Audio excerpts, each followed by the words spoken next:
السلام علیکم ورحمۃ اللہ وبرکاتہ۔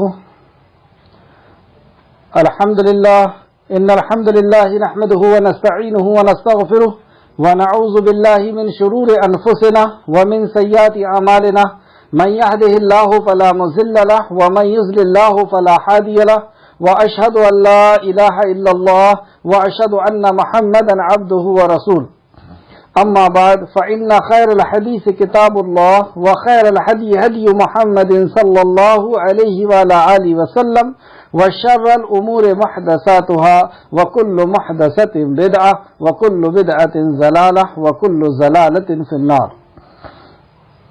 ہر قسم کی تعریف اللہ سبحانہ وتعالی کے لیے لائق اور زیبا ہے، جو ساری کائنات کا بنانے والا، ہر مخلوق کی حفاظت کرنے والا اور ہر مخلوق کی ضرورتوں کا پورا کرنے والا ہے۔ درود و سلام ہو انبیاء اکرام پر، جنہیں اللہ رب العزت کی معرفت کرانے کے لیے مبعوث فرمایا گیا، جنہیں انسان کی حقیقت اور اس دنیا میں آنے کے مقصد کو بتانے کے لیے مبعوث فرمایا گیا، جنہیں یہ بتانے کے لیے کہ یہ دنیا فانی ہے اور اصل ٹھکانہ ہمارا آخرت ہے، اس کے لیے مبعوث فرمایا گیا۔ اور خصوصاً نبی مکرم رحمت للعالمین امام الانبیاء محمد صلی اللہ علیہ وسلم پر، آپ کے اہل بیت پر، صحابہ اکرام پر درود و سلام کا نزول ہو۔ اس مختصر سے درود و سلام کے بعد معزز سامعین اکرام، سورہ نور کی انشاءاللہ تعالی آیت نمبر 35 سے آج کلاس رہے گی۔ اللہ رب العزت سے دعا ہے کہ اللہ رب العزت ہمیں صحیح معنوں میں اس عظیم کلام کو سمجھنے کی توفیق اور رفیق عطا فرمائے۔ اعوذ باللہ من الشیطان الرجیم۔ اللہ نور السماوات والارض مثل نورہ کمشکاۃ فیہا مصباح۔ اللہ نور السماوات والارض، اللہ آسمان اور زمین کا نور ہے۔ اس سے کیا مراد؟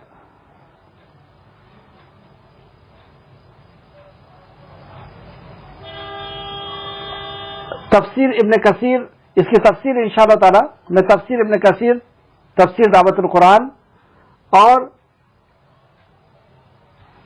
علامہ عبداللہ ناصر رحمانی سے کی تفاسیر سے آپ کے سامنے بیان کروں گا انشاءاللہ تعالی، کیونکہ یہ ایک ایسا موضوع ہے جس میں بہت اختلاف کیا گیا اور ایک ایسا باطل عقیدہ لوگوں کے سامنے لایا گیا جو عقیدہ اسلام سے، اسلام کی تعلیمات سے، یہاں تک کہ اسلام کے عقیدے سے ہی ڈائریکٹ ٹکراتا ہے۔ یوں عقیدہ لایا گیا جو باطل عقیدہ ہے کہ اللہ نے اپنے نور سے اس دنیا کو بنایا، اپنے نور سے، تو گویا کہ یہ دنیا بھی اللہ ہو گئی۔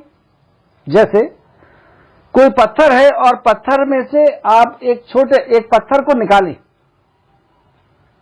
پتھر سے کوئی چیز کو نکالیں، یعنی اس کا حصہ نکالیں تو وہ بھی پتھر کہلائے گا۔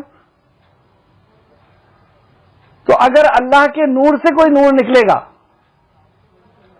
تو وہ بھی اللہ ہوگا، نعوذ باللہ۔ یہ عقیدہ اتنا باطل ہے، اور پھر ہر چیز اللہ رب العزت ہو جائے گی، اور پھر 33 کروڑ ہو جائیں گے، اور پھر ہر کسی کی عبادت اور ہر کسی سے مانگا جانا اور ہر کسی کے سے آستھا، یہ سارے راستے کھل جائیں گے۔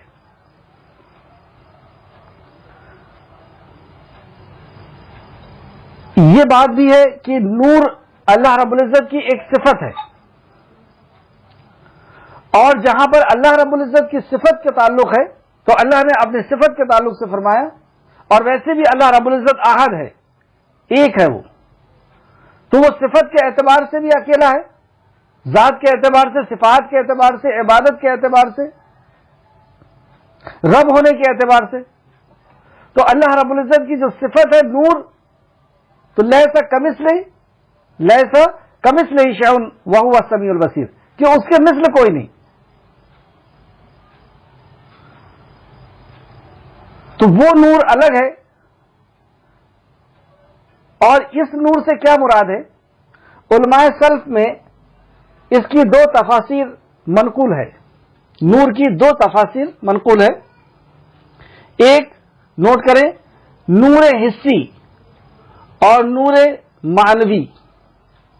یہاں پر جو نور آیا ہے، یہاں پہ اس نور سے 2 قسم کے نور مراد ہیں۔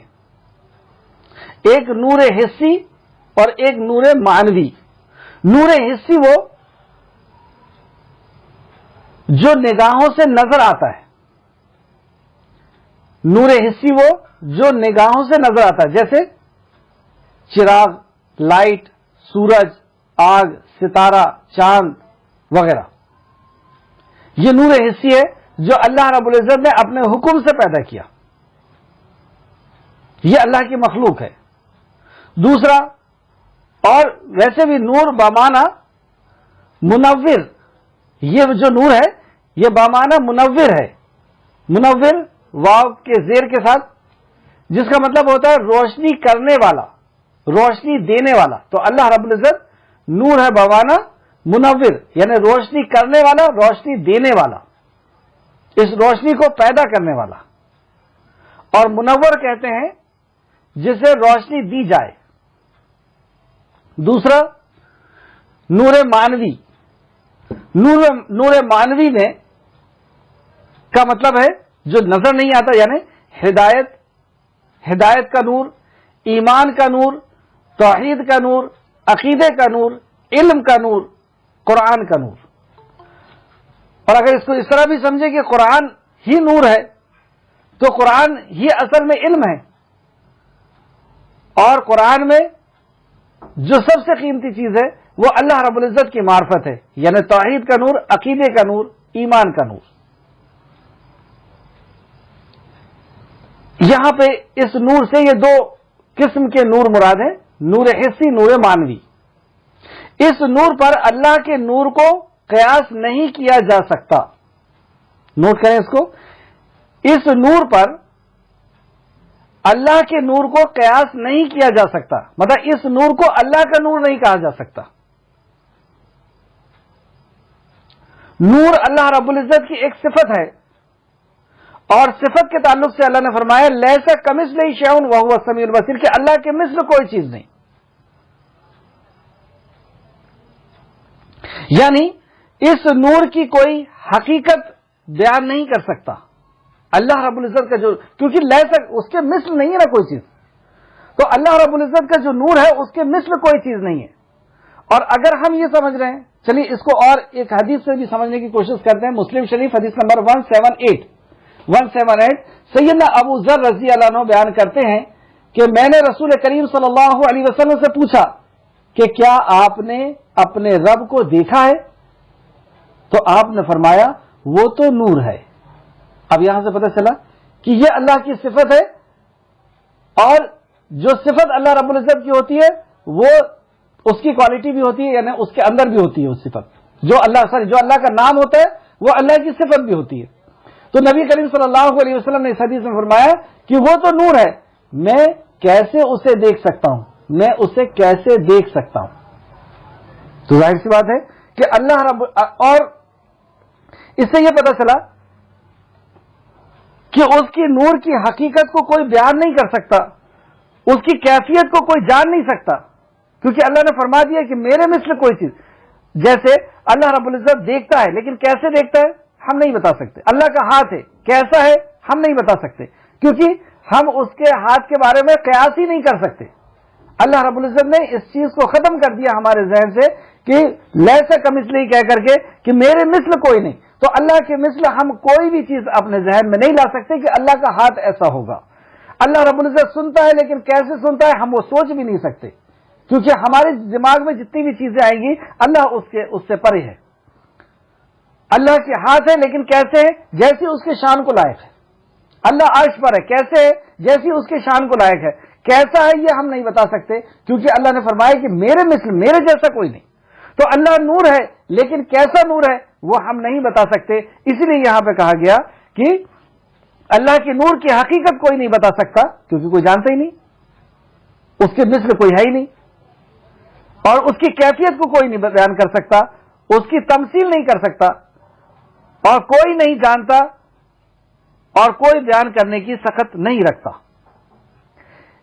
اگزامپل کے طور پر سورج کی شعاعیں جو آتی ہیں، سورج کی جو روشنی آتی ہے، ہمیں جو سورج کی روشنی نظر آتی ہے وہ دیوار پر گرتی ہے یا کسی زمین پر گرتی ہے، پیڑ پر گرتی ہے اور ہم اس کو دیکھتے ہیں. پھر سے سمجھے، سورج کی جو شعاعیں جو ہمیں نظر آتی ہے، جو دیواروں پہ گرتی ہے یا زمین پہ گرتی ہے، کہیں پہ بھی گرتی ہے، یہ اللہ کا نور نہیں ہے. یہ جو روشنی آ رہی ہے سورج کی، یہ اللہ کا نور نہیں ہے. تو پھر کیا ہے؟ یہ اللہ کا عطا کردہ نور ہے، اللہ کا آرڈر ہے، اللہ نے حکم سے آپ نے پیدا کیا. تو یہ اللہ کا عطا کردہ نور ہے اور اللہ کا پیدا کردہ نور ہے. اللہ نے پیدا کیا اس نور کو، یہ اللہ نہیں ہے. اور اگر یہ روشنی اللہ ہے تو پھر اسی کو سجدہ کرنے لگ جائیں، جیسے لوگ کر رہے ہیں. آگ کو اس لیے کر رہے ہیں سجدہ، جہاں پہ جو چیز دکھ گئی اسی کو سجدہ، اور عقیدہ اس کے پیچھے یہی چھپا ہوا ہے کہ اسی کا انش ہے یہ پوری دنیا، اسی کا انش یعنی اس سے نکلی ہوئی چیز ہے اور اسی سے پوری دنیا وجود میں آئی ہے. گویا کہ ہر کسی کے اندر، ہر کنکر کے اندر یا ہر ذرے کے اندر اللہ رب العزت ہے، نعوذ باللہ، اور پھر اس کی عبادت ہو رہی ہے. تو اس وجہ سے یہاں پر اتنی لمبی بات کہی گئی. ایک اور چیز دیکھتے ہیں کہ اللہ کا نور صفات ذاتی بھی ہے اور صفات فعلی بھی ہے. اللہ کی نور دو قسم کے ہیں، نور صفات ذاتی بھی ہے اور صفات فعلی بھی ہے. صفات ذاتی کیا؟ اللہ کی ذات کے ساتھ لازم ہے، صفت اللہ کی ذات کے ساتھ لازم ہے. جیسے اللہ کا دیکھنا، تو یہ اس کی ذاتی صفت ہے، یعنی اللہ ہمیشہ دیکھتا ہے. اللہ کا سننا، اللہ ہمیشہ سنتا ہے. اللہ کا علم، اللہ رب العزت ہمیشہ سے علم والا اور ہمیشہ علم والا ہے. اللہ کی قدرت ہمیشہ سے ہے، ہمیشہ کے لیے ہے. تو یہ اس کی صفت جو ہے، یہ نور اللہ رب العزت کی جو صفت ہے، یہ صفات ذاتی ہے. اور صفات فعلی ایک ہوتی ہے، یعنی فعل، کام. تو صفت جو بعض اللہ کی بعض کے ساتھ ہوتی ہے، یعنی اللہ کی بعض صفات کے ساتھ یہ صفت ہوتی ہے. جیسے صفت فعلی، وہ صفت جو اللہ کے کاموں پر مشتمل ہے، یعنی اللہ کے فعل پر مشتمل ہے. جیسے صفت ذاتی یا صفت فعلی، اس دونوں کے لیے اگزامپل، صفت ذاتی، صفت فعلی. جیسے ایک تہائی رات میں اللہ رب العزت کا آسمان دنیا پر آنا، یہ صفت ذاتی بھی ہے اور اللہ کا فعل بھی ہے. ہمیشہ نہیں ہے، رات کے تہائی حصے میں آنا. جیسے اللہ کا کلام کرنا، یہ اللہ کی ذاتی صفت بھی ہے، فعل بھی ہے، اللہ کا فعل بھی ہے کہ اللہ جب چاہتا ہے کلام کرتا ہے اپنے فرشتوں سے، لوگوں سے. جیسے حشر کے میدان میں ایک ایک شخص سے اللہ کلام کرے گا، یہ اس کی ذات بھی ہوگی اور اس کا فعل بھی ہو گیا. تو خلاصہ کلام یہ کہ اللہ رب العزت جو نور ہے، وہ نور اللہ رب العزت کی ذات کے ساتھ منسلک ہے. وہ صفت اللہ رب العزت کی صفت ہے. یہ نام نور جو ہے یہ اللہ کی صفت ہے. وہ نور اور یہ نور، وہ نور خالق ہے، یہ مخلوق ہے. یوں سمجھ لیں آپ موٹے لفظوں میں کہ یہاں پہ جو صفت بیان کی جا رہی ہے، یہاں سے صفت نور یعنی حصی نور یا نور معنوی نور. حصی نور وہ جو ہمیں دکھائی دیتا ہے، جیسے چراغ، لائٹ، سورج، ستارے وغیرہ. اور معنوی نور وہ جیسے قرآن، اور قرآن کے اندر علم ہے، اللہ کی معرفت ہے، توحید ہے، یہ ایک نور ہے. تو یہ دونوں نور بھی یہاں پہ مراد ہو سکتے ہیں. یہاں سے یہ قطعاً یہ بات نہیں نکلتی کہ یہ اللہ رب العزت ہے، نعوذ باللہ. اب یہاں پہ نور کو کہا گیا، اب نور کی مثال اللہ رب العزت دے رہا ہے، تو اس سے بات اور کلیئر ہو جائے گی کہ کیا کون سا نور ہے. اس نور کو بتانے کے لیے اس کی مثال، اگزامپل اللہ دیتا ہے. مثل نور ہی، اس نور کی مثال، کمشکات، اس کے نور کی مثال جیسے کہ ایک طاق ہو. مشکات جیسے کہ ایک طاق ہو، جیسے آپ دیکھتے ہوں گے کہ پرانے زمانے کے گھروں کے اندر تاک ہوا کرتے تھے، جس میں چراغ وغیرہ رکھا جاتا تھا یا کوئی سامان رکھا جاتا تھا. تو جیسے کہ ایک تاک ہو جس میں چراغ ہے، مصباح جس میں چراغ ہے، چراغ ایک شیشے میں ہے. اچھا دیکھیے، جو چراغ ہوتا ہے روشنی سے، یہاں پہ نور سے مراد روشنی لی جا رہی ہے، اور اس روشنی کی چمک کے بارے میں، اس روشنی کی کیفیت کے بارے میں ایک مثال دی گئی کہ اس کی کیسی کیفیت ہے. آپ دیکھتے ہیں جب بھی کوئی چراغ روشن ہوتا ہے تو کچھ چیزیں ایسی ہوتی ہیں کہ جو اس کی روشنی کو کم کرتی ہے. جیسے تیل، اگر مٹی وغیرہ کا تیل ہے تو اس سے دھواں نکلے گا جو اس کی روشنی کو کم کرے گا، مہک آئے گی اس کے اندر. اور اگر چراغ ویسے ہی چل رہا ہے تو اس کی روشنی کم رہے گی، لیکن اگر اس کے اندر شیشہ ڈال دیا جائے، یعنی اس کو شیشے کے اندر پیک کر دیا جائے، تو روشنی میں بڑھ جائے گی. اگر شیشہ بہت اچھی کوالٹی کا ہو تو اور زیادہ بڑھ جائے گا. تیل اگر بہت اچھی کوالٹی کا ہو تو اور اچھا ہو جائے گا. اب آپ سمجھیں کہ اس نور جو اللہ رب العزت نے جو نازل فرمایا ہے، اور ویسے بھی یہ پوری دنیا کی چمک دمک، صبح اور شام کا ہونا، زندگیوں کا آنا، ان کی حفاظت کا ہونا، اور یہ جو بھی دنیا کے اندر رمق اور دمک نظر آ رہی ہے، چمک اور دمک نظر آ رہی ہے، ان سب کے پیچھے کیا چیز کار فرما ہے؟ وہ ہے یہاں پہ مراد اللہ نور السماوات والارض. اللہ رب العزت کی کار فرمائی ہے. اللہ رب العزت کے حکم سے، اللہ رب العزت کے عطا سے یہ پوری دنیا کے اندر رمق اور دمک ہے. یہ اس کا حکم ہے، یہ اس کی عطا کردہ چیزیں ہیں، اس کی پیدا کردہ چیزیں ہیں، وہ نہیں ہے. لا الہ، ہمارا عقیدہ کیا سکھایا گیا؟ جس دن ہم اسلام کے اندر آئے اسی دن سے ہمیں عقیدہ سکھایا گیا لا الہ، کوئی الہ نہیں الا اللہ، مگر اللہ رب العزت کے. تو لا الہ، یہ جتنی بھی چیزیں یہ الہ نہیں ہے، یہ اللہ نہیں ہے. اور اگر یہ عقیدہ رکھ دیا جائے کہ اسی نور سے ہیں یہ، یعنی وہ بھی اسی کا حصہ ہیں یہ، تو لا الہ الا اللہ ہی ختم ہو جائے گا، پھر تو ہر چیز عبادت کے لائق ہو جائے گی. تو یہاں خالق اور مخلوق کے فرق کو بتا دیا گیا اسی کلمے کے اندر، جس کلمے کو عہد کر کے اور جس کلمے کا وعدہ کر کے ہم اسلام کے اندر آتے ہیں. لا الہ، کوئی عبادت کے لائق نہیں، مخلوق ساری الگ، الا اللہ، اب خالق، عبادت اللہ کی ہوگی. تو وہ اللہ نے جو نور کو نازل کیا ہے، اس نور کی مثال اللہ رب العزت دیتا ہے کہ اس کی مثال جیسے کہ ایک تاک ہے اور جس میں ایک چراغ جل رہا ہے. اور وہ چراغ کیسے جل رہا ہے؟ چراغ ایک شیشے میں ہے. تو شیشہ ابھی کی پیداوار نہیں ہے، یہ قبل مسیح کی پیداوار ہے. نبی کریم صلی اللہ علیہ وسلم کے زمانے میں بھی شیشہ تھا، آپ بھی آئینہ دیکھیں. تو یہ ایک چراغ ہے، اور اس چراغ کو میں ایک شیشہ، جیسے آپ لالٹین کے اوپر دیکھیں گے کہ جب چراغ جلتا ہے تو اتنی روشنی نہیں ہوتی، لیکن جیسے ہی اس میں لالٹین میں اوپر سے وہ پائلی کو رکھا جاتا ہے، اس شیشے کو رکھا جاتا ہے، اس کی روشنی بڑھ جاتی ہے. تو اللہ فرماتا ہے کہ وہ چراغ ہی نہیں، اس کے اوپر ایک کانچ کا گلاس بھی لگا ہوا ہے. اور وہ کانچ کا گلاس کیسا ہے؟ شیشہ جیسے چمکتا ہوا ستارہ. اب ستارے کے اندر آپ دیکھیں گے کٹنگ وغیرہ ہوتی ہے، اس سے اس کی روشنی کے اندر اور تیزی آتی ہے. تو یہ جو چراغ ہے، یہ جو شیشہ ہے، یہ چمکتا ہوا شیشہ ہے، مطلب بہت اچھی کوالٹی کا شیشہ ہے. اس سے جو روشنی نکل کر کے آئے گی اور زیادہ بڑھ جائے گی. اچھا، وہ چراغ اب وہ کس تیل سے بنا ہے؟ وہ چراغ ایک مبارک درخت یعنی زیتون سے جلایا گیا ہے. سبحان اللہ.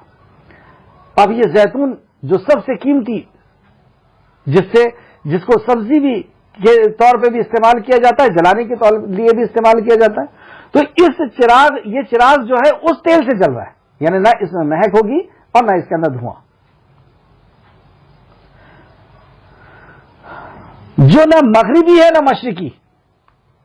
اب چراغ کو اگر آپ مغرب کی طرف رکھ دیں یا مشرق کی طرف، یعنی کسی ایک کونے میں رکھ دیں، تو ظاہر سی بات ہے کہ روشنی کچھ دب جائے گی. اور اگر وہ بیچ میں رہے تو اس کی چمک کے اندر چاروں طرف وہ پھیلے گی. تو وہ ایسا ہے کہ وہ نہ مغربی ہے نہ مشرقی، وہ چراغ ایسی جگہ میں رکھا ہوا ہے یوں لگے جیسے اس کا تیل خود بخود روشن ہو جائے، اس کا جو تیل ہے، جو اس کا اصل ہے، وہ خود بخود روشن ہو جائے گا، اگرچہ اسے آگ نہ چھوئے، آگ نہ بھی چھوئے تو بھی وہ ایسی کوالٹی کا ہے، ایسا بنا ہوا ہے کہ وہ خود سے خود دمک اٹھے گا۔ سبحان اللہ، کون سا ہے یہ نور؟ کہاں ملے گا؟ کیسا ہوتا ہے یہ؟ آگے کی آیت میں آئے گا۔ پھر آگے اللہ فرماتا ہے وہ نور علی نور، نور علی نور، مطلب نور کے اوپر نور۔ روشنی خود تھی، روشنی کو بڑھانے کے لیے وہ ایک شیشہ رکھ دیا گیا، روشنی کو بڑھانے کے لیے اچھا تیل، اور اسے مغرب اور مشرق کے بیچ میں رکھ دیا گیا۔ تو یہ نور علی نور، ایسا نور، ایسا اگزامپل دیا اللہ نے۔ کس چیز کا اگزامپل چل رہا ہے؟ اللہ کے نور کا کون سا نور ہے وہ؟ تو یہ نور یا تو حسی ہے یا مانوی ہے، یعنی یہ پوری دنیا کے اندر جو چمک دمک دکھ رہی ہے یہ اسی حکم کے ساتھ ہے۔ تو اب وہ کون سا نور ہے اس کو بھی ہم سمجھتے ہیں۔ اللہ آگے فرماتا ہے اللہ اپنے نور کے طرف جسے چاہتا ہے رہنمائی کرتا ہے۔ یہ جو نور ہے، اس نور کے طرف اللہ رب العزت جسے چاہتا ہے رہنمائی کرتا ہے۔ یہد اللہ، اللہ ہدایت دیتا ہے نور ہی، نور کے طرف، من یشاء، جس کو چاہتا ہے۔ اس کے تعلق سے قرآن کی اور بھی دوسری جگہ جو آیتیں ہیں اس کو سماعت کریے کہ نور کو کس ضمن میں اللہ رب العزت نے قرآن کے اندر بیان کیا ہے۔ سورہ بقرہ آیت نمبر 257، اللہ ولی الذین آمنوا یخرجوہم من الظلمات الی النور۔ اللہ ولی الذین آمنوا، اللہ ولی ہے ایمان والوں کا، یخرجوہم، ان کا اخراج کرتا ہے، انہیں نکالتا ہے، من الظلمات، ظلمات سے، اندھیروں سے، ڈارکنیس سے، برائیوں سے، الی النور، اور نور کی طرف لے کر کے جاتا ہے، یعنی ہدایت کی طرف لے کر کے جاتا ہے، اپنے کلام کی طرف، اپنی وحی کی طرف لے کر کے جاتا ہے، اپنی معرفت کی طرف لے کے جاتا ہے۔ اور پھر اس کے بعد والذین کفروا، اور وہ لوگ جنہوں نے کفر کیا، اولیاء طاغوت، ان کے اولیاء، ان کے ساتھی، ان کے دوست شیطان۔ یہاں پہ فرمایا اللہ ولی الذین آمنوا، اللہ دوست ہے، ولی ہے ایمان والوں کا، اور کفر کرنے والوں کا دوست کون ہے؟ کفر و اولیاء طاغوت، اور ان کے دوست تو جو کفر کرنے والے طاغوت ہے۔ اور طاغوت کیا کرتا ہے؟ یخرجوہم، انہیں اخراج کرتا ہے، انہیں نکالتا ہے، من النور، نور سے ان کو نکال لیتا ہے، الی الظلمات، اور ظلمات کی طرف لے کر کے جاتا ہے، اندھیرے کی طرف، گمراہی کی طرف، بھٹکنے کی طرف لے کے جاتا ہے۔ اولئک اصحاب النار، یہی ساتھی ہیں نار کے، جہنم کے، ہم فیہا خالدون، اور اس میں ہمیشہ ہمیشہ رہنے والے ہیں۔ تو یہاں پہ نور کا لفظ دو بار آیا، اور دونوں بار نور سے مراد یہاں پہ اللہ رب العزت کی ہدایت ہے، اللہ کا کلام ہے، اللہ کی وحی ہے، اللہ رب العزت کی معرفت ہے، اللہ کی توحید ہے۔ دوسری جگہ دیکھتے ہیں سورہ حدید آیت نمبر 9، سورہ حدید آیت نمبر 9، هو الذی ينزل على عبده آیات بینات لیخرجکم من الظلمات الی النور، وہی تو ہے جو اپنے بندے پر واضح آیتیں اتارتا ہے تاکہ تمہیں اندھیروں سے نور کے طرف نکال لے۔ اندھیرے سے یعنی برائیوں سے، ضلالت سے، گمراہی سے نکال کر کے روشنی کی طرف لے کر کے آئے، یعنی اللہ رب العزت کی معرفت اور اللہ کے حکم کے حساب سے زندگی گزارنے کے طریقے کی طرف لے کر کے آئے۔ سورہ نساء آیت نمبر 174، یہاں پر بھی اللہ فرماتا ہے، سورہ نساء آیت نمبر 174، یا ایھا الناس قد جاءکم برہان من ربکم وانزلنا الیکم نورا مبین، نورا مبین، نورا مبین۔ اے لوگوں، بلا شبہ تمہارے پاس تمہارے رب کی طرف سے ایک واضح دلیل آ گئی ہے، اور ہم نے تمہارے طرف ایک روشن نور نازل کیا ہے۔ یہاں پہ بات بالکل کلیئر ہو گئی۔ پھر سے دیکھیں اس آیت کو، سورہ نساء آیت نمبر 174، اے لوگوں، بلا شبہ تمہارے پاس، یعنی اس میں کوئی شک و شبہ نہیں کہ تمہارے پاس تمہارے رب کی طرف سے، خالق کائنات کی طرف سے، رب کی طرف سے ایک واضح دلیل آ چکی ہے، اور ہم نے تمہارے طرف ایک روشن نور نازل کیا ہے. تو یہ نور جو نازل کیا اللہ رب العزت نے، یہ اللہ رب العزت کی وحی ہے، اللہ کا کلام ہے، اللہ کی ہدایت ہے. تو اللہ فرماتا ہے یہاں پر، اور اپنے نور کے طرف جسے چاہتا ہے رہنمائی کرتا ہے، اور اللہ لوگوں کے لیے مثالیں بیان کرتا ہے. یہ ایگزامپل اللہ رب العزت نے دیا کہ یہ نور اللہ رب العزت کا آ چکا ہے، اور اللہ جس کو چاہتا ہے، یعنی جو اس کا حقدار ہے، جو مانگتا ہے، جو اس کا حقدار ہے، اللہ رب العزت اس کو اس نور کے طرف ہدایت دیتا ہے. تو اللہ لوگوں کے لیے مثالیں بیان کرتا ہے، اور اللہ ہر چیز کو خوب جاننے والا ہے. اللہ رب العزت بہتر جاننے والا ہے کہ کون ہدایت کا حقدار ہے اور کون ہدایت کا حقدار نہیں ہے. اب یہ جو نور ہے، اس نور سے تعلق رکھ رہی ہے یہ آیت بھی، آیت نمبر 36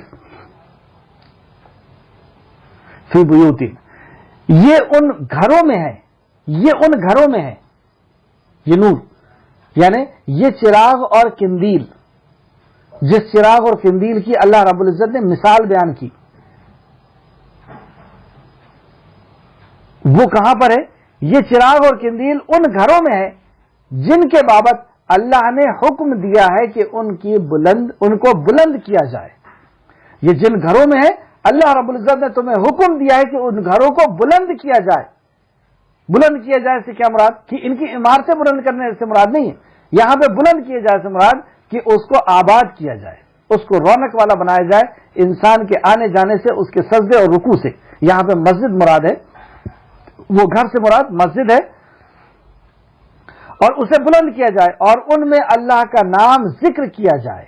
تو مسجد ہوتی ہی اللہ رب العزت کے نام کو ذکر کرنے کے لیے، اور وہ وہاں صبح اور شام اس کی تسبیح کرتے ہیں. اس گھر کے اندر صبح اور شام اللہ رب العزت کی تسبیح کرتے ہیں. تو یہاں مسجد مراد ہے جہاں پہ تسبیح کی جاتی ہے، اللہ رب العزت کا ذکر کیا جاتا ہے. اس تعلق سے چند آیتیں اور حدیث ہم دیکھتے ہیں. پھر سے اس آیت کو ایک بار اور سنیے کہ اللہ رب العزت نے اس چراغ کی مثال کہ وہ ایسی روشنی ہے، یعنی ہمیں اللہ رب العزت بلا رہا ہے کہ اس روشنی کی طرف آؤ، جس روشنی کے سامنے کوئی ماند نہیں ہے، جس روشنی کی جو ایسی دلیل ہے کہ جس کا کوئی جواب نہیں ہے، جو ایسی حقیقت ہے کہ جس کو جھوٹ پر اطلاق نہیں کیا جا سکتا. تو وہ نور، وہ قندیل جو زیتون کے تیل کی مثال اللہ رب العزت نے اور شیشے کی مثال دے کر کے بتایا، وہ کہاں پر ہے اور ہم کیسے اس تک پہنچ سکتے ہیں، کیسے اس کو حاصل کر سکتے ہیں، اس تعلق سے آیت بیان فرما رہے ہیں، آیت نمبر 36. یہ ان گھروں میں ہے، یعنی یہ چراغ اور قندیل ان گھروں میں ہے جن کے بابت اللہ نے حکم دیا ہے کہ ان کو بلند کیا جائے، انہیں سجدوں سے، تلاوت سے اور لوگوں سے اسے آباد کیا جائے، اور ان میں اللہ کا ذکر کیا جائے، اسے صاف ستھرا رکھا جائے، اس میں اللہ کا ذکر کیا جائے، اور وہ وہاں صبح اور شام اس کی تسبیح کرتے ہیں. وہ لوگ جن کی تجارت اور خرید فروخت اللہ کے ذکر سے انہیں غافل نہیں کرتی، اور نہ نماز سے غافل کرتی ہے اور نہ زکوٰۃ دینے سے غافل کرتی ہے. وہ اس دن سے ڈرتے ہیں جس میں دل اور آنکھیں الٹ پلٹ ہو جائیں گی، آنکھیں نیلی پڑ جائیں گی، آنکھیں پھٹی کی پھٹی رہ جائیں گی، جہنم سامنے ہوگی، اللہ رب العزت کا غضب ہوگا، اپنی حقیقت سامنے ہوگی، اپنے اعمال کا لیکھا جوکھا اپنے گلے میں لٹکا ہوا دیکھیں گے، اپنے نام اعمال اپنے ہاتھوں میں دیکھیں گے، تو آنکھیں پھٹی کی پھٹی ہو جائے. اس دن سے وہ ڈرتے ہیں کہ ہمیں اپنے خالق کے سامنے حاضر ہونا، اس دن سے وہ ڈرتے ہیں. تو یہ بلند گھر سے مراد جو مسجد ہے اس کے تعلق سے چند آیت اور حدیث.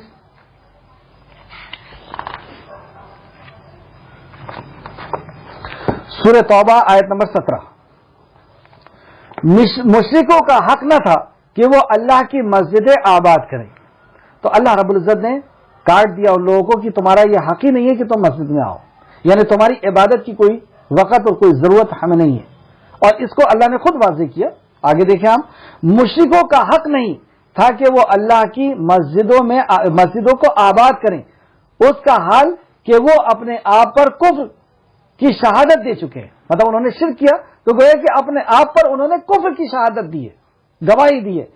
یہ وہ ہیں جن کے لیے اعمال ضائع ہو گئے، یہ ایسے لوگ ہیں مشرک کہ ان کے عمل اللہ فرماتا ہے کہ ہم نے برباد کر دیا۔ سورہ توبہ آیت نمبر 17 بہت جامع آیت ہے کہ اللہ نے ان کے اعمال برباد کر دیا، ان مشرکوں کے، ان کے لائق نہیں کہ یہ مسجد کو آباد کریں، کیوں آئے یہ مسجد کے اندر؟ اور اس کے بعد پھر اللہ کے نبی نے حکم جاری کر دیا کہ کوئی مشرک یہاں پہ اب عبادت کرنے نہیں آئے گا۔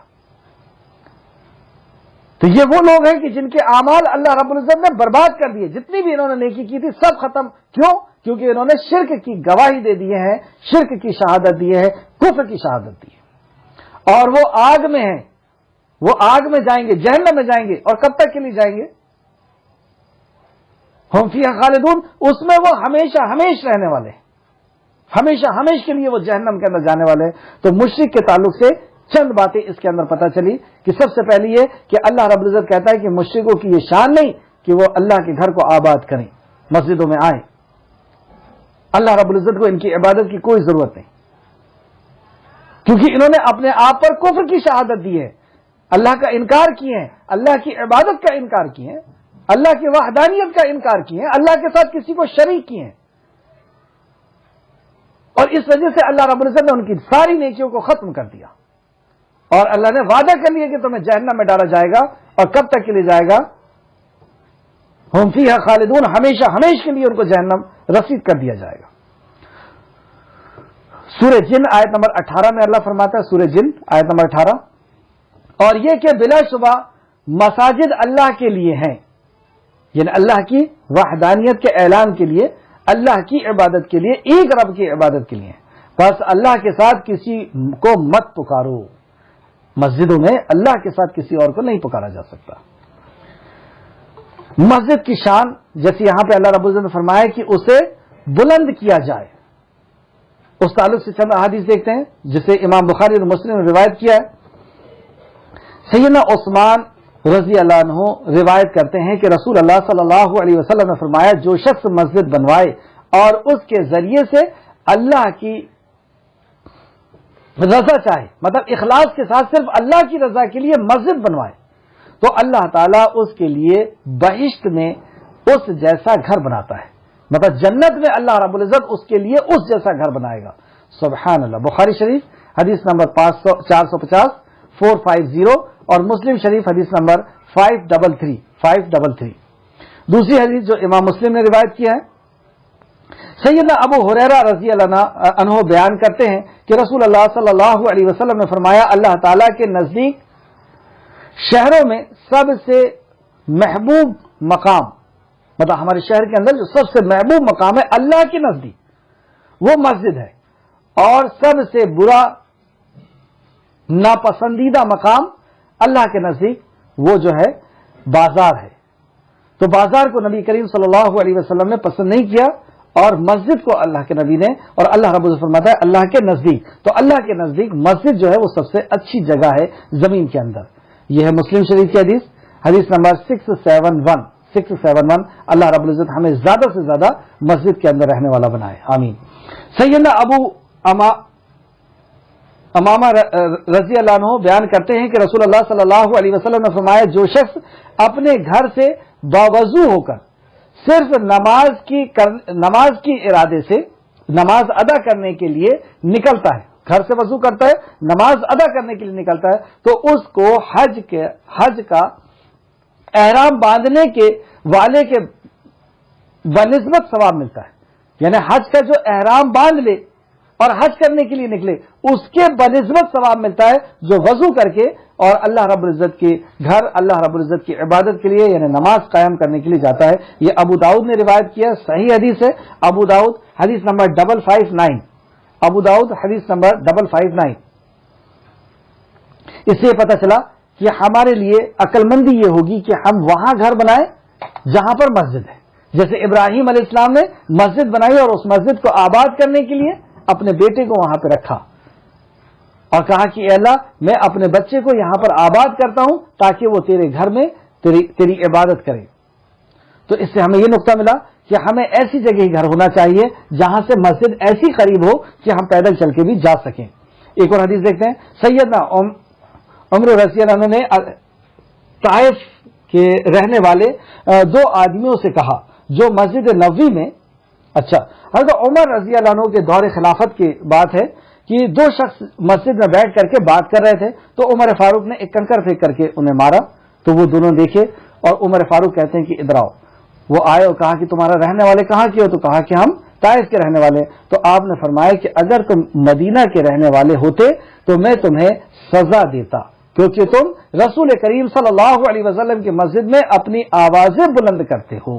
تو مسجد میں آواز بلند کرنا اتنا سخت جرم ہے کہ عمر فاروق کہتے ہیں کہ اگر تم اس شہر کے یعنی مدینہ کے رہنے والے ہوتے تو میں تمہیں سزا دیتا. بخاری شریف حدیث نمبر 470. یہ مسجد کا آداب ہے کہ وہاں پر آواز بھی بلند نہیں کی جا سکتی. 470. تفسیر ابن کثیر جلد نمبر 4 صفحہ نمبر 331. اس میں بھی چند احادیث ہیں جو بہت ہی قیمتی ہیں. امام ابن عباس فرماتے ہیں کہ اس کے معنی یہ ہے کہ مسجد، یہ حکم دیا گیا ہے کہ میں مسجدوں کو اس طرح مزین کروں جس طرح یہود اور نصارہ نے اپنی عبادت گاہوں کو مزین کیا تھا. مطلب نبی کریم صلی اللہ علیہ وسلم نے اس بات کو ناپسند کیا کہ مسجد کو ایسا مزین کیا جائے، سجایا جائے، سنوارا جائے جیسے یہودی اور نصرانی اپنی عبادت گاہوں کو سجاتے ہیں. تو گویا کہ مسجد پلین اور صاف ستھری ہونا چاہیے، اس کے اندر کوئی نقش نگار یا کچھ جھنڈے ونڈے اور اس طریقے کی کوئی چیزیں نہیں ہونا چاہیے. دوسرا، جھنڈے سے مراد وہ جھنڈا نہیں ہے جو اسلام کا پہچان ہے، اسلام کا فلیگ ہے. حضرت انس رضی اللہ عنہ سے روایت ہے، یہ تفسیر ابن کثیر جلد نمبر 4 صفحہ نمبر 331 اور ابو داؤد حدیث کے حوالے سے انہوں نے اس بات کو لیا ہے. ابو داؤد حدیث نمبر 448 کہ مسجد کو مزین کرنے سے نبی کریم صلی اللہ علیہ وسلم نے یعنی سجانے سے منع کیا ہے. تو یہاں پہ بلند کرنے سے مراد اس کی آبادی ہے، وہاں پہ ذکر و فکر ہے، وہاں پہ اللہ رب العزت کی عبادت ہے. حضرت انس رضی اللہ عنہ سے روایت ہے کہ رسول کریم صلی اللہ علیہ وسلم نے فرمایا قیامت قائم نہ ہوگی حتیٰ کہ لوگ مسجدوں کے بارے میں فخر کرنے لگیں گی، یعنی مسجدوں کی میناروں کو بڑا بڑا کر کے فخر کرنے لگیں گی کہ ہماری مسجد ایسی، ہماری مسجد ایسی. جیسے ایک اور حدیث میں آتا ہے کہ مسجدیں کچی تھی تو اس وقت نمازی پکے تھے اور اب مسجدیں پکی ہو گئی ہیں تو نمازی کچے ہو گئے. تو یہاں پہ قیامت کی نشانیوں کے تعلق سے ایک حدیث آئی کہ قیامت قائم نہ ہوگی حتیٰ کہ لوگ مسجدوں کے بارے میں فخر کرنے لگیں گے، اور جو دور آ چکا ہے اس کو امام احمد اور اہل سنت والجماعت نے کی ایک جماعت نے روایت کیا ہے. حضرت ابو ہریرہ سے روایت ہے کہ ایک شخص نے مسجد میں اپنے گم شدہ اونٹ کا اعلان کیا. اچھا، یہ دوسری والی پہلی جو حدیث تھی اس کے اوپر اس کو لکھ دیں مسند احمد جلد نمبر 3 حدیث نمبر 134، نسائی سنن نسائی 690، ابو داؤد 449. اس کے بعد جو دوسری حدیث ہے وہ مسلم شریف کی ہے. حضرت بریرہ رضی اللہ عنہ سے روایت ہے کہ ایک شخص نے مسجد میں اپنے گم شدہ اونٹ کا اعلان کرتے ہوئے کہا کہ کون ہے جو سرخ اونٹ کے بارے میں جانتا ہے؟ تو نبی کریم صلی اللہ علیہ وسلم نے فرمایا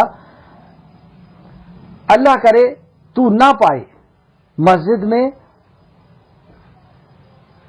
ان کاموں کے لیے ہے، مسجدیں ان کاموں کے لیے ہے جن کے لیے اسے بنایا گیا ہے. مطلب مسجدیں عبادت کے لیے جس کام سے اس کو بنایا گیا ہے، اور اللہ کرے کہ تو اس اونٹ کو نہ پائے. اس سے یہ پتا چلا کہ مسجد کے اندر دوسرے کوئی کام یا اعلان یا گم چیزوں کا اعلان یا کسی کی شادی بیاہ کا اعلان یا کوئی بھی اسی طریقے کی کوئی رسم رواج کا اعلان، یہ صرف اللہ کی عبادت کے لیے، تو اس کو عبادت کے لیے رکھا جائے گا. نبی مکرم نے اور اس کو بددعا دے دی کہ تیرا اونٹ گما ہے، اللہ کرے کہ وہ نہ ملے. مسلم شریف کی حدیث تھی 569. یہ بھی مسجد کے ایک ادب میں سے ہے. مسجد میں وضو کر کے جو جاتے ہیں ان کا ثواب کے تعلق سے ایک بہت ہی قیمتی حدیث جسے بخاری اور مسلم دونوں نے روایت کیا ہے صحیحین میں، یہ حدیث درج ہے. نبی کریم صلی اللہ علیہ وسلم نے فرمایا آدمی کو باجماعت نماز ادا کرنے کا گھر یا بازار میں نماز ادا کرنے کے نسبت 25 گنا زیادہ ثواب ملتا ہے. کوئی شخص اگر گھر میں نماز ادا کر رہا ہے یا بازار میں نماز ادا کر رہا ہے اور کوئی شخص مسجد میں جا کر کے نماز باجماعت ادا کر رہا ہے تو مسجد میں جو جا کر کے نماز ادا کرے گا اس کو 25 گنا زیادہ نماز کا ثواب ملے گا. کیوں؟ اس کے تعلق سے اور فرمایا، اور یہ اس لیے ہے کہ آدمی جب وضو کرے اور خوب اچھی طرح وضو کرے، مطلب گھر میں یہ وضو کر رہا ہے، خوب اچھی طرح وضو کر رہا ہے، پھر مسجد کی طرف چل پڑے اور نماز ہی کی قصد ارادے سے چلے، یعنی اس کے علاوہ اس کا اور کوئی غرض نہیں تھی، صرف نماز کی غرض سے اس نے خوب اچھے سے وضو کیا، اس میں کوئی ریاکاری، کوئی دکھاوا یا کوئی دوسرا کام نہیں تھا، صرف اللہ کی رضا کے لیے خوب اچھے سے وضو کر کے اور مسجد کی طرف نکلا، تو ہر قدم کے عوض اس کے لیے ایک درجہ بلند کیا جائے گا، جو بھی اس کا مقام ہے ایک درجہ اس میں بلند ہو جائے گا اور ایک گناہ معاف کر دیے جائیں گے. سبحان اللہ. اور وہ جب نماز پڑھتا ہے تو فرشتے اس وقت تک اس کے لیے رحمت کی دعا کرتے رہتے ہیں جب تک وہ نماز کی جگہ بیٹھا رہتا ہے. سبحان اللہ. تو اس سے یہ بھی پتہ چلا کہ جب ہم نماز پڑھیں تو جب تک ہمیں مسجد میں رکنا ہے اسی جگہ میں ہم کم سے کم بیٹھے رہیں، تو جب تک ہم وہاں بیٹھے رہیں گے تو فرشتہ ہمارے لیے ایک لگا دیا گیا اللہ کی طرف سے جو دعا کرتے رہے گا. لیکن کچھ لوگوں کی عادت رہتی ہے کہ وہ صف سے ہٹ کر کے پیچھے آ کر کے بیٹھ جاتے ہیں، تو وہ فرشتے کی اب ڈیوٹی آپ کے اوپر سے ختم ہو گئی، اب وہ آپ کے لیے دعا نہیں کرے گا. تو جب تک ہم وہاں بیٹھے رہیں گے تو فرشتہ ہمارے لیے دعا کرے گا. اور کیا دعا کرے گا؟ اور وہ کہتے ہیں اے اللہ اس پر رحم فرما. جب تک بندہ نماز پڑھ کے اسی جگہ میں بیٹھا رہے گا فرشتے اس کے لیے دعا کرتے ہیں کہ اے اللہ اس پر رحم کا فرما، اے اللہ اس پر رحم فرما، رحمت بھیج، اے اللہ اس پر رحم فرما.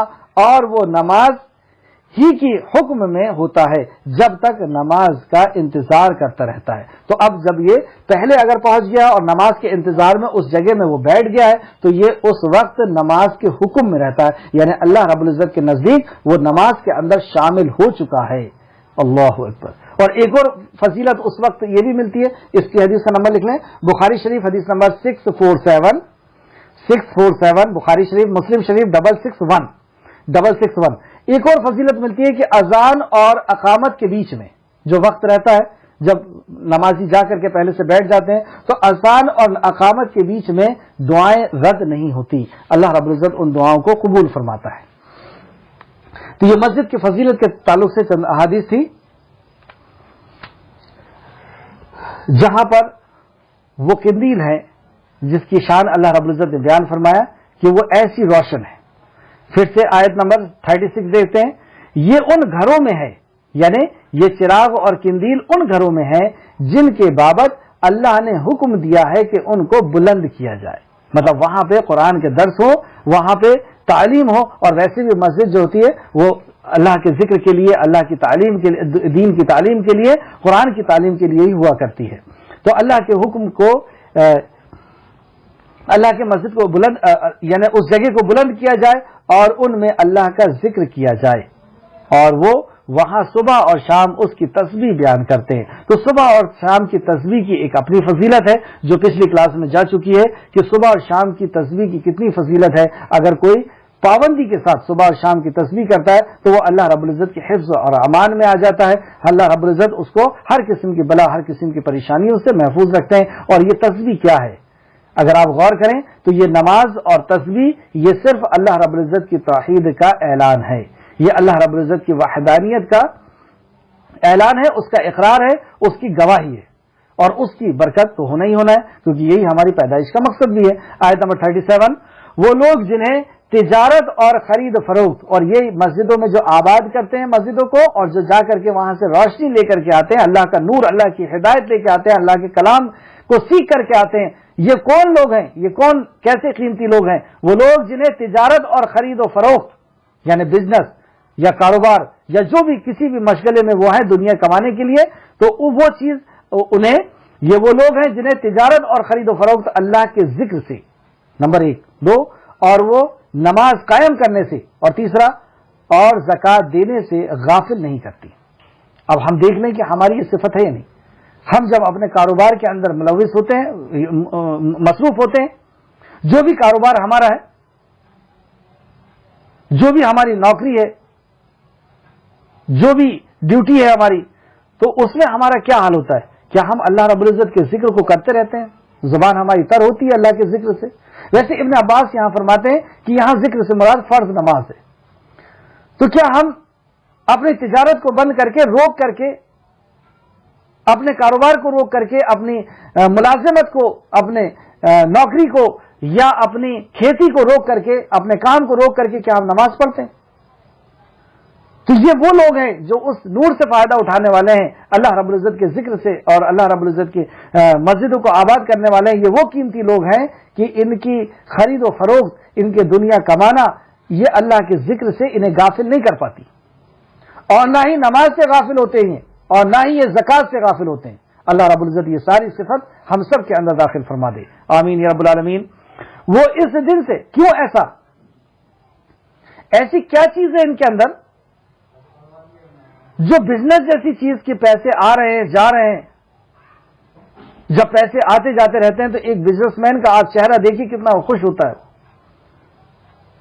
اور اس وقت وہ ذکر سے بھی غافل نہیں ہو رہا، وہ گراہکوں کو باہر کر کے اور نماز پڑھنے کے لیے چلا جا رہا ہے. زکوٰۃ دینا اس کے لیے کوئی بھاری نہیں ہو رہا. ایسا کیوں وہ دنیا کو ٹھوکر مار رہا ہے؟ آپ خود غور کریں، گراہکوں کی لائن لگی ہوئی ہے اور یہ اس کو بند کر کے اور نماز پڑھنے جا رہا ہے. ایسا کیسے ہو گیا؟ کیا چیز ہے؟ کون سی کوالٹی ہے اس کے اندر؟ تو اللہ رب العزت فرماتا ہے یہ ہے اصل میں عمل پر کھڑے. ایک بندہ اسی وقت کھڑا ہو سکتا ہے جب اس کا عقیدہ یہ ہو جائے، جب اس کی سوچ یہ ہو جائے. کیا ہے وہ سوچ؟ وہ لوگ جنہیں تجارت اور خرید و فروخت اللہ کے ذکر اور نماز قائم کرنے اور زکوٰۃ ادا کرنے سے غافل نہیں کرتی، وہ اس دن سے ڈرتے ہیں جس میں دل اور آنکھیں الٹ پلٹ ہو جائے گی. انہیں یقین ہے کہ وہ دن آنا ہے. جس طرح سونا اور سو کر کے صبح اٹھنا یقینی ہے، اس طریقے سے ان کے لیے یقین ہے کہ انہیں مرنا ہے. اور جس طرح سو کر کے صبح اٹھتے ہیں اس طرح انہیں یقین ہے کہ مرنا ہے، اور مرنے کے بعد پھر اٹھنا ہے اور اپنے خالق کے سامنے حاضر ہونا ہے. یہ یقین جس کو ہوگا، یہی اسلام کا انقلابی موضوع ہے. ایک تو اللہ رب العزت کی ذات پر بندے کو یقین ہو جائے، اللہ کی معرفت حاصل ہو جائے، اللہ رب العزت کو وہ پہچان لے کہ اس کا خالق مالک، اس کا رازق کیسا ہے، اس کا حی اور قیوم رب کیسا ہے. یہ انسان کے اندر ایک انقلاب پیدا کرتا ہے. اور پھر اس سے ملاقات کا یقین، اس سے ملاقات کا شوق، اس کے ملاقات کا یقین کہ اس کو اس کے پاس جا کر کے حساب دینا ہے اپنے اعمال کا. یہ اس کی پوری زندگی کے اندر ایک انقلاب پیدا کرتی ہے. اس کی چال، اس کی زبان، اس کا بولنا، اس کا عمل، اس کی ہر چیز گواہی دیتی ہے کہ اسے یقین ہے کہ اس کو اپنے خالق کے پاس حاضر ہونا ہے. تو اللہ رب العزت نے ان کی صفت بتایا اور صفت کی وجہ یہاں پر بتائی. وہ اس دن سے ڈرتے ہیں جس میں دل اور آنکھیں الٹ پلٹ ہو جائیں گی. جب جہنم کا نظارہ سامنے دکھے گا، اپنا نام اعمال اپنے گلے میں لٹکا ہوا دکھے گا، سورج 1 میل پر ہوگا، نفسا نفسی کا عالم ہوگا، ہر قریبی رشتہ دار بھاگے گا دیکھ کر کے، اور اس کے اعمال اس کے نظر کے سامنے ہوں گے کہ میں نے یہ کیا تھا. تو اس جہنم کو دیکھ کر کے اس کا دل الٹ پلٹ ہو جائے گا اور اس کی آنکھیں نیلی پڑ جائیں گی. خوف اور دہشت میں ہوگا، مدہوش ہوگا. لیکن اللہ فرماتا ہے کہ وہ بے ہوش نہیں ہوگا، لیکن ایسا لگے گا کہ وہ مدہوش ہے، اسے ہوش نہیں ہے. اس دن کا جسے یقین ہوگا وہی یہ کام کر سکتا. اللہ ہم سب کو یقین عطا فرمائے، آمین یا رب العالمین. آیت نمبر 38. وہ یہ کام کرتے ہیں تاکہ اللہ انہیں ان کے اعمال کی بہترین جزا عطا کرے. یہ اعمال اس لیے کرتے ہیں کہ اللہ رب العزت سے یہ بدلہ چاہتے ہیں، یہ دنیا سے بدلہ نہیں چاہتے. کون دیکھ رہا ہے، کون کیا کہے گا، کیا تاریخ، کچھ نہیں. یہ اس لیے عمل کرتے ہیں. پھر اخلاص لایا گیا کہ اللہ رب العزت اس کا بدلہ عطا کرے، انہیں اپنے فضل سے زیادہ دے. تو اللہ رب العزت اس کا بدلہ بھی دے اور زیادہ بدلہ عطا کرے. اور اللہ جسے چاہتا ہے بے حساب رزق عطا کرتا ہے. واللہ یرزق من یشاء بغیر حساب. جسے چاہتا ہے، یہاں پر یہ نہیں کہا گیا کہ جو مومن ہے اللہ رب العزت اسی کو دے گا، جو کافر ہے، جو منافق ہے، جو مشرک ہے اللہ اس کو نہیں دے گا. ایسا نہیں، جسے چاہتا ہے. تو آپ دیکھیں گے کہ ہر قسم کے لوگوں کو اللہ رب العزت جسے چاہتا ہے اسے رزق بے شمار دیتا ہے، اتنا دیتا ہے کہ وہ اس کو گن بھی نہیں سکتے۔ اس طریقے سے آپ دیکھیں گے سورہ توبہ میں بھی اس آیت کی سے ملتی جلتی کچھ آیتیں، سورہ توبہ سورہ نمبر 9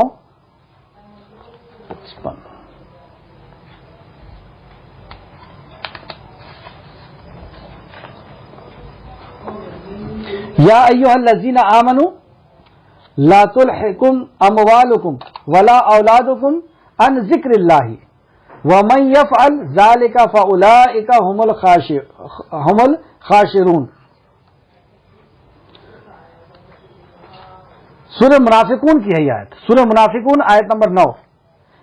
اے لوگوں جو ایمان لائے ہو، تمہاری مال اور تمہاری اولاد تمہیں اللہ کی یاد سے غافل نہ کر دے، اور جو ایسا کرے تو وہی لوگ خسارہ اٹھانے والے ہیں۔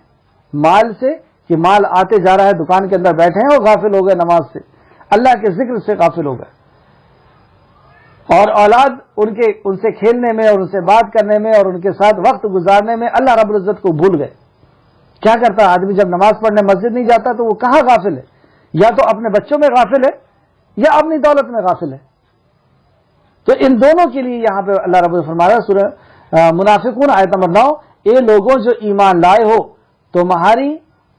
تمہارے مال اور تمہاری اولاد تمہیں اللہ کی یاد سے غافل نہ کر دیں، اور جو ایسا کرے تو وہی لوگ خسارہ اٹھانے والے ہیں۔ یہ خسارہ کیا ہے؟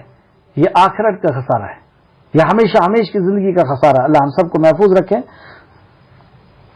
سورہ جمعہ آیت نمبر 9، یا ایھا الذین آمنوا اذا نودی للصلاۃ من یوم الجمعۃ فاسعوا الی ذکر اللہ وذروا البیع ذالکم خیر لکم ان کنتم تعلمون۔ اے لوگوں جو ایمان لائے ہو، جب جمعہ کے دن نماز کے لیے اذان دی جائے تو اللہ کے ذکر کی طرف لپکو، دوڑو، اور خرید و فروخت چھوڑ دو۔ تو اس وقت خرید و فروخت بند کر دی جاتی ہے۔ جیسی مؤذن کا اذان ہوتی ہے جمعہ کے دن تو خرید و فروخت نہیں کی جا سکتی، اللہ رب العزت نے چھوڑ دو کہہ دیا، منع کر دیا۔ یہ تمہارے لیے بہتر ہے، یہ بزنس اور یہ کاروبار اس وقت کا چھوڑ دینا تمہارے لیے بہتر ہے، اگر تم جانتے ہو، اگر تم علم والے ہو، تعلمون، اگر تم علم والے ہو تو تمہارے لیے یہی بہتر ہے۔ تو یہ مومنوں کی صفت ہے کہ اللہ رب العزت کا جب ذکر کے لیے بلایا جاتا ہے، اللہ کے مسجدوں کو آباد کرنے کے لیے بلایا جاتا ہے، تو وہ وہاں پر حاضر ہوتے ہیں اور وہ قیمتی نعمتیں اللہ رب العزت سے حاصل کرتے ہیں، جس کو اللہ رب العزت نے مثال کے طور پر بیان فرمائی۔ آج کی کلاس کی آخر دو آیت، والذین کفروا، اور جن لوگوں نے کفر کیا ان کے اعمال چٹیل میدان میں ریت کی طرح ہیں۔ چٹیل میدان میں جب ریت ہوتی ہے تو وہ ریت کو کیا سمجھتا ہے انسان؟ پیاسا اس ریت کو پانی سمجھتا ہے۔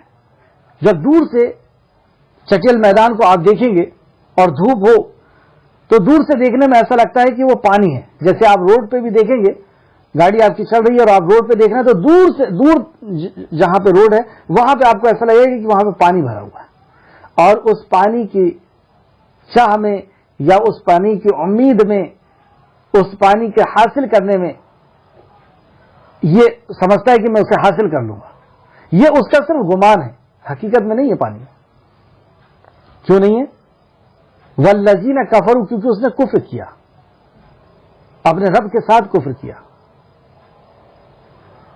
یا وہ بیسک جو بیس ہیں ارکان ایمان کے ان میں سے کسی کے ساتھ کفر کیا۔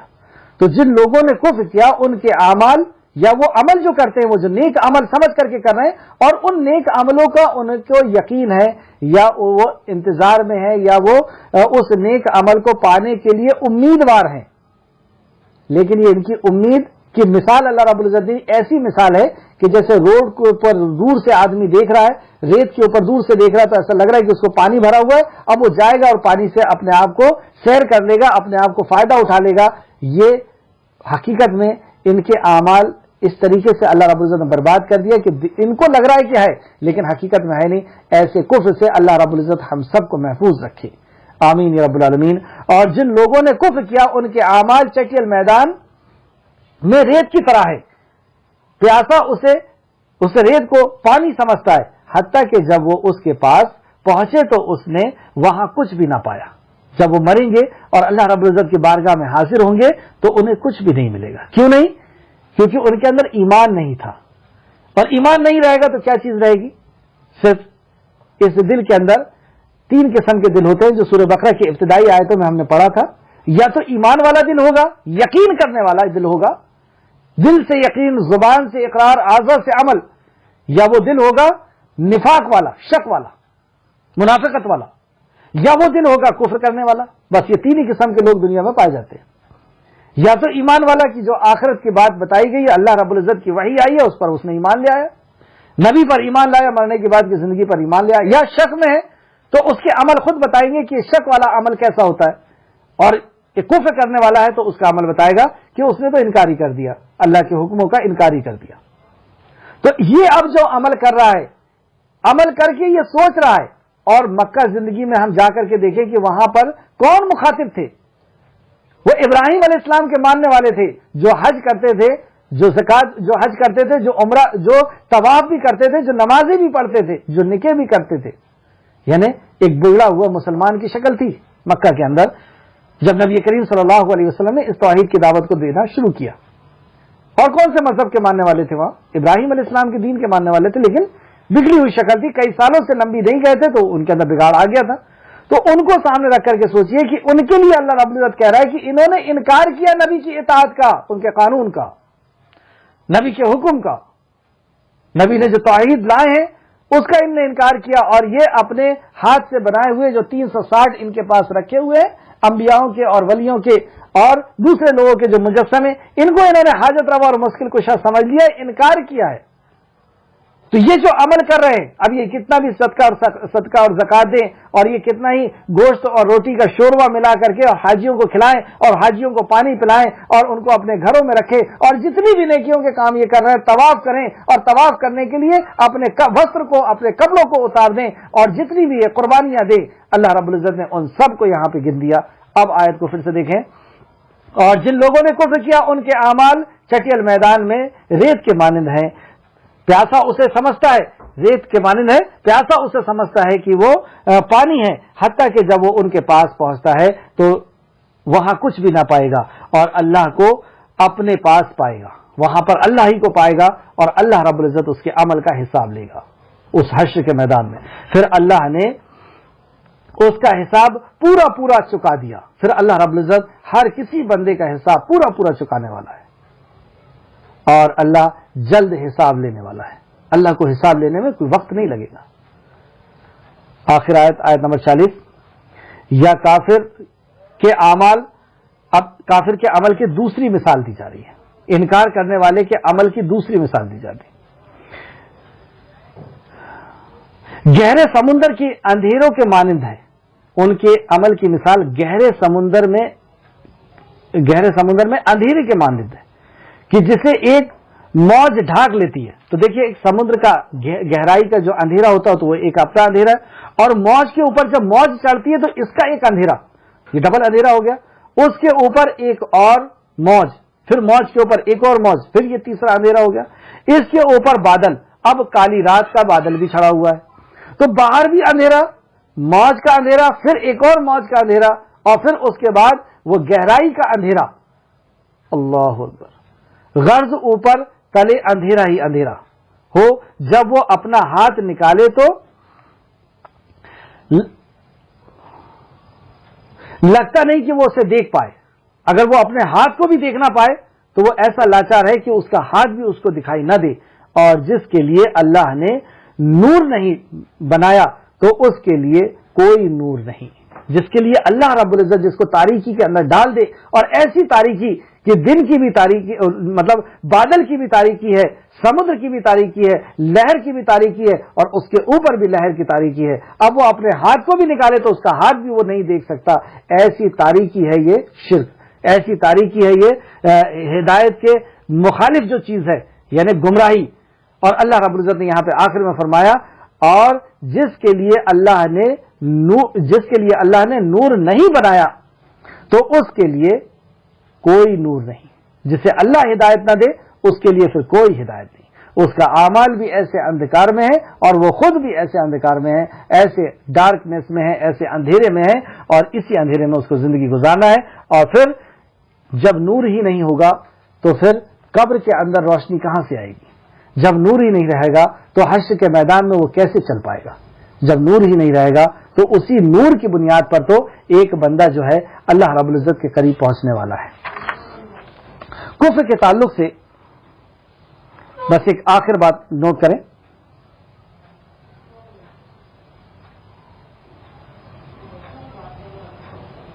ابی بن کعب سے روایت کیا ہے کہ اندھیرے جن میں سے بعض کے اوپر ہیں، مطلب اندھیرے کے اوپر جو اندھیرا ہے اس کے متعلق فرما رہے ہیں کہ بارے میں فرماتے ہیں انکار کرنے والے 5 قسم کے اندھیروں میں مبتلا ہیں۔ جس نے اللہ کی وحدانیت کا انکار کر دیا یہ انکار کرنے والا ہے، یا آخرت کا انکار کر دیا، نبی کا انکار کر دیا، یا قرآن کا انکار کر دیا، یا مرنے کے بعد کی زندگی کا انکار کر دیا۔ تو یہ جو انکار کرنے والا ہے، جو کفر ہے، جس کو کافر کہتے ہیں، تو جس نے انکار کیا اس کے تعلق سے فرماتے ہیں کہ 5 قسم کے وہ اندھیرے میں، تو اس کی بات کا اندھیرا، مطلب وہ جو کہتا ہے، جو اس کی گفتگو ہے وہ خود جہالت سے بھری ہوئی ہے، تو اس کے اندر کا جو اندھیرا ہے، جہالت کا اندھیرا، یعنی جو بات کرتا ہے وہ بھی اندھیرا ہے، اس کا عمل بھی اندھیرا ہے، اس کے عمل کا بھی اندھیرا اس کے اوپر چھایا ہوا ہے، اور اس کے اندر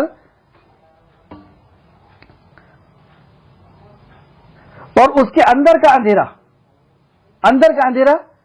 کہ جس میں توحید کی شمع نہیں، جس میں توحید کی روشنی نہیں، جس میں ایمان کی روشنی نہیں، تو اندر کا بھی اندھیرا، یہ تیسرا۔ اور اس کے باہر کا اندھیرا ہے، اب اس کے باہر بھی اندھیرا ہے کہ وہ رہ بھی ایسے لوگوں کے ساتھ رہا ہے، کام بھی ایسے ہی کر رہا ہے، اور اس کا چلنا اٹھنا بیٹھنا سب اللہ رب العزت کے مخالف، اللہ رب العزت کے حکم کے، اللہ کے نبی کے حکم ہے، قرآن کے حکم کے مخالف۔ اور 5واں، اور قیامت کے دن اس کا ٹھکانہ اندھیرے میں ہوگا، تو یہ آخرت میں بھی پھر اندھیرے میں جانے والا ہے، یعنی آگ میں ہوگا، اور وہ قیامت کے دن جو جہنم میں ہو جائے گا تو جہنم میں بھی اندھیرا ہوگا، کیونکہ جبرائیل امین نے جب جہنم کے تعلق سے فرمایا تھا تو آپ نے بتایا کہ اللہ رب العزت نے اس کو 1000 سال جلایا تو وہ لال ہو گئی، پھر 1000 سال اس کو تپایا گیا تو وہ نیلی ہو گئی، اب وہ کالی بھجنگ ہو گئی ہے، تو اب وہ آگ جو ہے وہ کالی ہے۔ سورہ نور کی آیت نمبر 35 میں جو اللہ رب العزت نے فرمایا یہد اللہ لنورہ من یشاء، اللہ اپنے نور کے طرف جسے چاہتا ہے ہدایت دیتا ہے۔ ہم عظیم و جلال والے مالک اللہ سے یہ دعا کرتے ہیں کہ وہ ہمارے دلوں میں نور، ہمارے داہنے طرف نور اور ہمارے بائیں طرف نور پیدا فرما دے، اور ہمارے لیے نور کا اضافہ فرما دے، ہمیں نور سے جڑنے والا بنا دے، ہمیں نور کو لوگوں تک پہنچانے والا بنا دے، ہمیں نور پر عمل کرنے والا بنا دے، اور اس نور کے ساتھ زندگی گزارنے والا، اور اس قبر میں بھی اس نور کو ہمارا ساتھی بنا دے، اور حشر کے میدان میں بھی اس نور کو ہمارا اے خالق مالک رازق تو ہمارا ساتھی بنا دے، تاکہ اس نور کے ذریعے سے اللہ رب العزت ہم پر رحم فرمائے، ہم پر کرم فرمائے، اور اللہ کی عطا سے، اللہ کے فضل سے ہم جنت الفردوس تک پہنچ جائیں۔ اے اللہ ہم سب کو گناہوں کو بخش دے، ہماری سیئات کو، ہماری نیکیوں کو قبول فرما لے، ہمارے گناہوں کو درگزر فرما دے، آمین یا رب العالمین۔ جب تک اے خالق مالک ہمیں زندہ رکھ، اس نور کے ساتھ، اس نور کے علم کو سیکھنے کے ساتھ، اس نور کے علم پر عمل کرنے کے ساتھ، اس نور پر چلنے کے ساتھ ہمیں زندہ رکھ، اور جب ہمارا خاتمہ فرما تو ایمان اور اخلاص کے ساتھ ہمارا خاتمہ فرما، ہمارا ساتھ ہمارے ساتھی نیکوکاروں کو بنا دے، آمین یا رب العالمین۔